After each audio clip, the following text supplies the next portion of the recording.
Yeah, hi. Alrighty, ladies and gentlemen, it is time for your late out of date Smackdown review. Happy Thanksgiving weekend. Yeah, I'm doing this review right before I was able to. Well, I already saw Survivor Series, so we're gonna talk about Survivor Series right after this review. So tune in for that. But yeah, I was not able to review this show because I had stuff to do. It is the holidays. Happy Thanksgiving weekend, everybody. Hope you all had a good Thanksgiving weekend. Definitely thankful for everybody, my viewers, subscribers, all that kind of stuff. Grab your Coca-Cola, drink my news to show them why I'm thankful. You know, let's fucking tip one back. You know, definitely when you want to impress a chick on the holidays, give her a nice Coca-Cola and Style Splash. It's good stuff. There you go. Oh shit indeed. Order. Oh shit, cheers. Alright, good stuff, ladies and gentlemen, good stuff. Alright. Cheers, motherfuckers. Good stuff. Alright, let's talk about the show there. So SmackDown happened. It was taped, and sadly did not care. I did not care for a taped show. They did try to add some razzle dazzle to try to make the show look like obviously live or different, but you can obviously tell this show was not live. And so the big thing about this show was, okay, let me just say this. So this show was not live, but Survivor Series, they're doing a live show, which I don't get. I understand they're trying to give their time to their families and shit like that, but like, they did live SmackDowns after Thanksgiving before. I just didn't get why this show did not have, like, why maybe the week prior. I don't know. Because, again, this is so weird.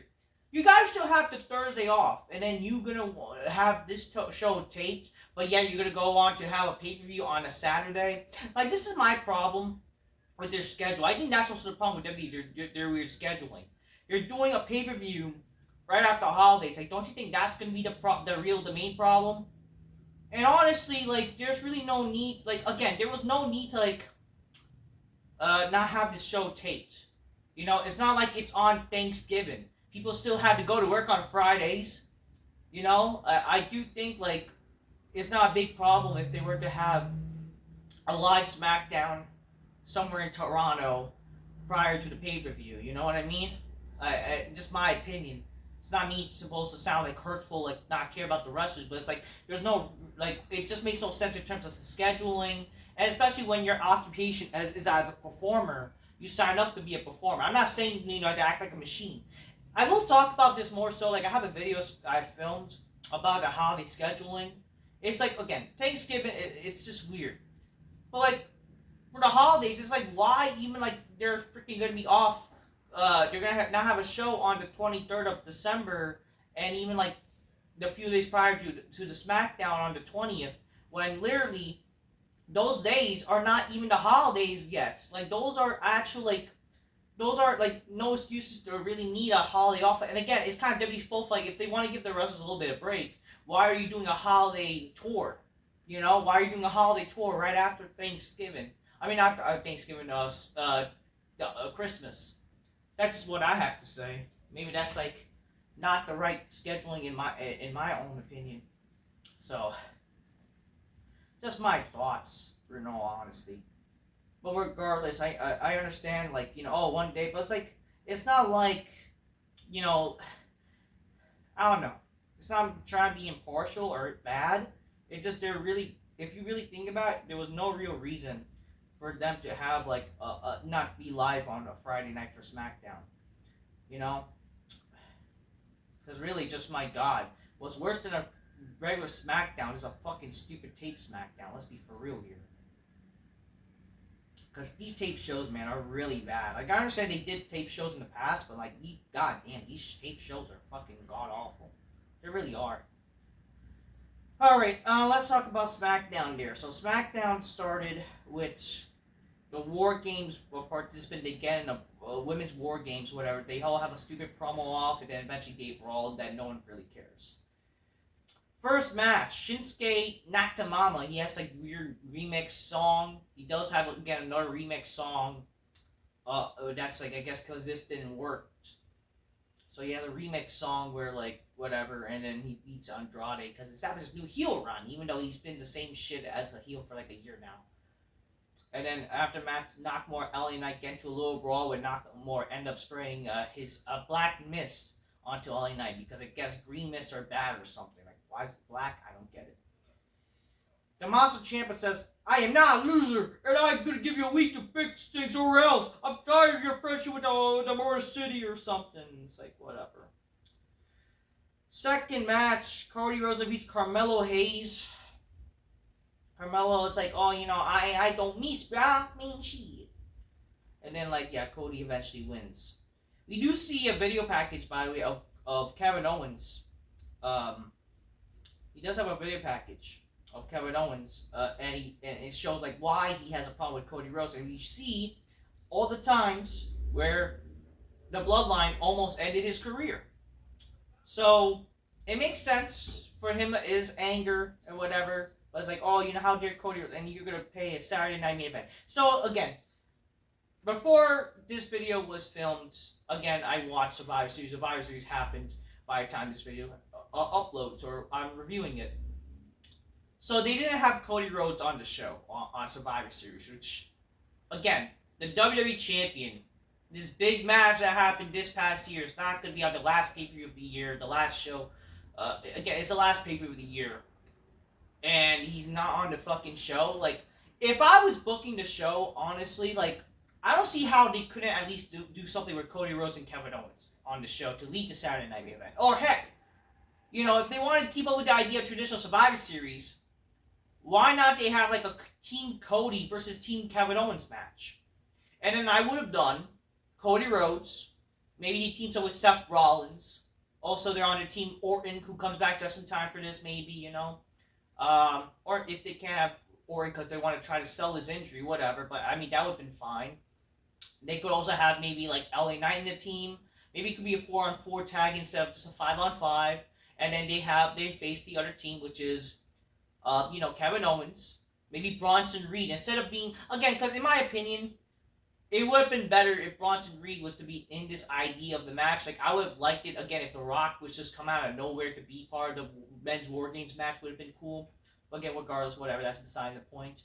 Like, I wish that would have been like a fool, or like he was so angry, because if I was booking things, you know, it would have been Kevin Owens, Bronson Reed, Nakamura, you know, because he's feuding with LA Knight, and Logan Paul. Like, that could already be like 4-on-4 tag, you know, elimination style.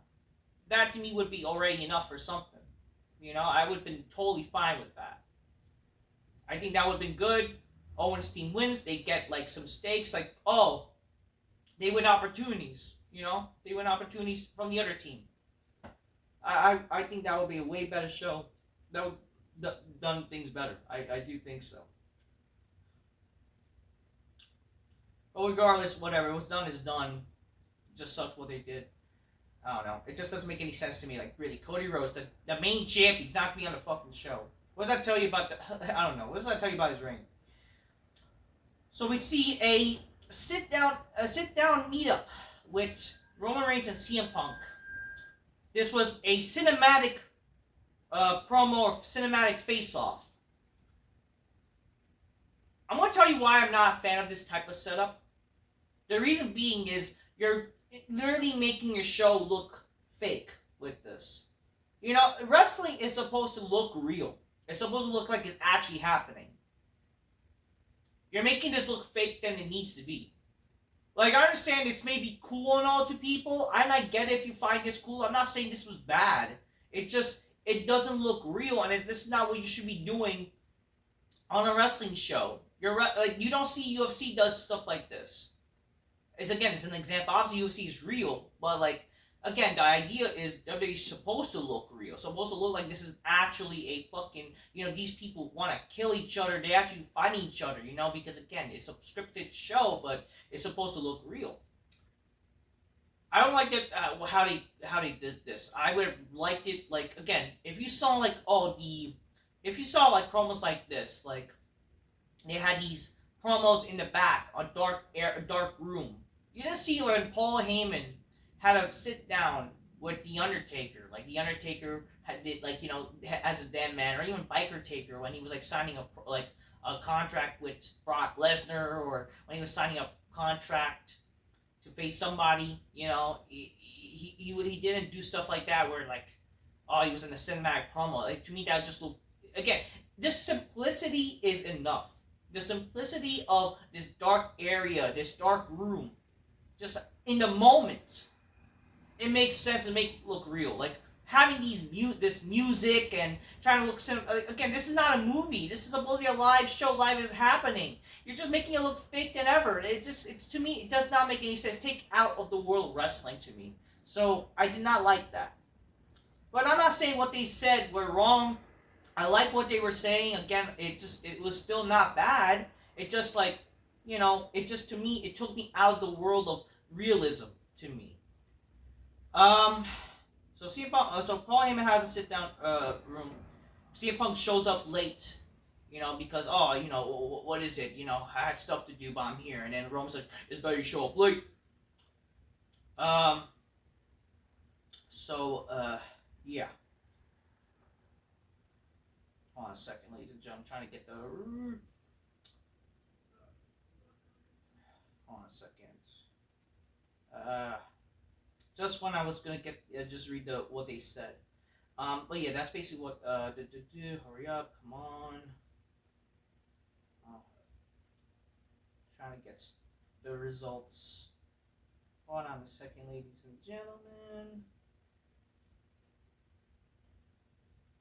The results. Okay. All right. So this is what happened. Oh yeah, Roman Reigns says like, "Oh, my trouble, Roman, whatever." So here's what was said. CM Punk says, "I don't necessarily want you to give you all help at all, but I'm not here for you. I'm here for Paul.